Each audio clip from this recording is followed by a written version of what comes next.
Bonjour à toutes et à tous, ici Khalil Djebali pour ce Good Morning Market du 19 juillet 2018. Nous commençons tout de suite avec le rappel légal habituel.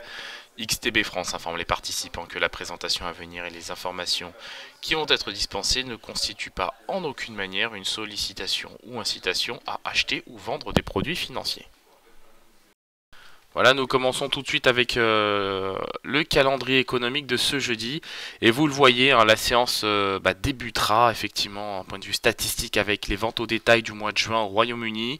On prendra ensuite connaissance à 16h30, à 14h30, pardon, des inscriptions hebdomadaires au chômage, hein, pour la semaine terminée au 14 juillet aux États-Unis. S'en suivra l'indice d'activité manufacturière dans la région de Philadelphie du mois de juillet aux États-Unis. Et enfin, la séance achèvera toujours d'un point de vue économique, hein, avec le discours de Randall Carles, donc nouveau gouverneur de la Fed. Hein, il a véritablement été validé, hein, intronisé plutôt, je devrais dire, par le Sénat, ou plutôt sa candidature a été validée par le Sénat. Par le Sénat avant-hier. Donc c'est à cette occasion qu'il prononcera son premier discours en tant que gouverneur de la Réserve fédérale. Par ailleurs, on a des indices européens qui évoluent en léger territoire négatif, hein, donc rien de bien méchant pour l'instant. Hein. On a un DAX qui évolue toujours au-dessus des 12 700 points, qui perd 0,3%. Même son de cloche pour le CAC 40, moins 0,4% à 5 420 points. Dans le même temps, les futurs américains évoluent en territoire négatif.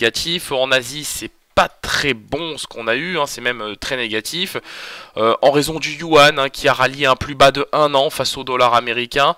Donc là on le voit clairement, hein, les autorités monétaires chinoises laissent filer le yuan, hein, et effectivement eh bien ça pénalise d'une part les marchés, mais surtout au-delà de ça, on voit que c'est un véritable instrument, c'est un véritable instrument de représailles, hein, en termes de politique commerciale vis-à-vis des États-Unis. Par ailleurs, la saison des résultats se poursuivra ce jour avec les publications de Microsoft, Philip Morris, Unilever et PPG Industries. On commence tout de suite avec l'analyse de la paire euro-dollar et vous le voyez, l'actif évolue en tendance baissière. On est capé par les moyennes mobiles à 25 et 100 périodes. On a buté sur le seuil des 1,16 $ pour 1 euro. Moi je vais vous dire, sur la paire euro-dollar, j'ai un biais vendeur et je pense clairement qu'on va retrouver le niveau des 1,1580. Je ne vois pas pourquoi la paire euro-dollar devrait rebondir. On est vraiment dans un contexte où le dollar se renforce et se renforce de manière tout à fait significative. Le DAX qui, comme je le disais, hein, il n'y a pas encore péril dans la demeure, bien qu'on ait volé sous la moyenne mobile à 25 périodes. Donc pour l'instant, il n'y a pas vraiment, comme je le disais, péril dans la demeure. Je m'attends à un rebond technique sur le DAX 30 et je pense qu'on va retrouver le niveau des 12 760 points sur cet actif. Le gold maintenant qui lui aussi évolue en territoire négatif sans grande surprise, hein. Donc on a bien fait, comme je le disais hier, le niveau des 1218 $ long, c'est pas une grande surprise. Comme sur le gold, hein, je vois pas non plus pourquoi on devrait rebondir. Je vois bien l'actif retrouver le niveau des 1215 $ l'once. On est capé par les moyennes mobiles à 7 et 21 périodes. On a un RSI qui évolue, qui est baissier et qui évolue dans sa zone de survente. Donc de mon point de vue, il n'y a vraiment pas beaucoup de raisons pour que l'actif rebondisse.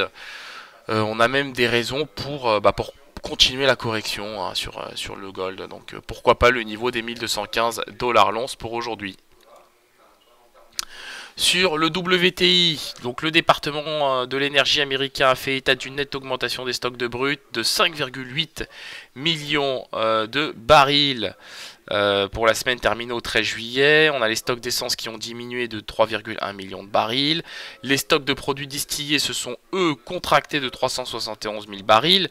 En parallèle, on a une production journalière qui fluctue autour de 11 millions de barils par jour. On a une production quotidienne qui a augmenté de plus d'1 million de barils depuis le mois de novembre en raison du pétrole de schiste. Vous avez les Russes qui se remettent à produire du pétrole. Vous avez les Saoudiens qui se remettent eux aussi à produire du pétrole. Bon, dans un contexte pareil, c'est compliqué d'être haussier sur le WTI, hein, je pense que vous l'aurez compris. Donc c'est pourquoi j'ai un biais vendeur et je pense que l'actif va retrouver à court moyen terme le niveau des 65 $ le baril. L'indice S&P 500 maintenant, donc pareil, hein, le futur S&P 500 qui au moment où je vous parle cote sous sa moyenne mobile à 21 périodes. Ce qui est intéressant sur l'indice S&P 500, c'est qu'on a retrouvé un plus haut de 5 mois. Hein. On a retrouvé un plus haut de 5 mois sur le cash à 2815 points. Sur le futur, on s'est légèrement affranchi des 2816,5 points. Donc ça, c'est toujours, une fois de plus, très positif. Il n'y a pas grand-chose à redire à ce niveau-là. On a eu des bons résultats hier, hein, notamment ceux de Morgan Stanley, mais surtout Amazon, hein, qui a véritablement fait le focus de la séance, qui a été véritablement le focus de la séance, puisque l'entreprise vaut désormais 900 milliards de dollars. Hein. 900 milliards de dollars, c'est bien évidemment sa capitalisation boursière. Bon, c'est vraiment stratosphérique. Hein. Je crois que c'est supérieur au PIB de la Suisse, c'est pour vous dire. Donc bon, effectivement, là on peut commencer.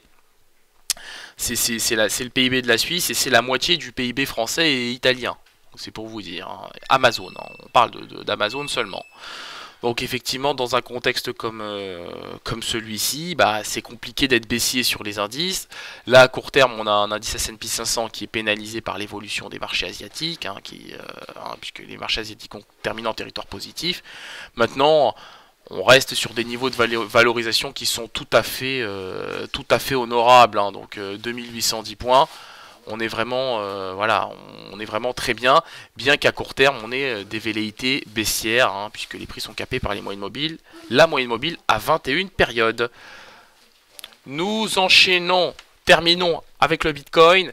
L'actif évolue en tendance baissière, hein, puisque on est toujours capé par les moyennes mobiles à 7 et 21 périodes. Il y a des velléités baissières, il y a une tendance baissière, parce qu'on pourrait ici tracer un canal baissier que je vais faire dès maintenant. On va le tracer dès maintenant, le canal baissier, vous voyez. Là, regardez un peu ici, vous voyez, on évolue à l'intérieur d'un canal descendant. Alors, les canaux descendants sont souvent cassés par le haut, c'est vrai, mais dans la mesure où on est capé par les moyennes mobiles à 7 et 21 périodes, j'anticipe plus une poursuite de la correction en direction des 7100 dollars pour un Bitcoin. Voilà, on se quitte sur cette note, on se retrouve évidemment ce jour à 15h15 pour notre séance de live trading. Donc ce sera l'occasion évidemment de revenir sur les différentes thématiques que j'ai évoquées au cours de ce Good Morning Market. On verra surtout si les marchés évoluent toujours en territoire négatif ou non. Merci à vous et à tout à l'heure.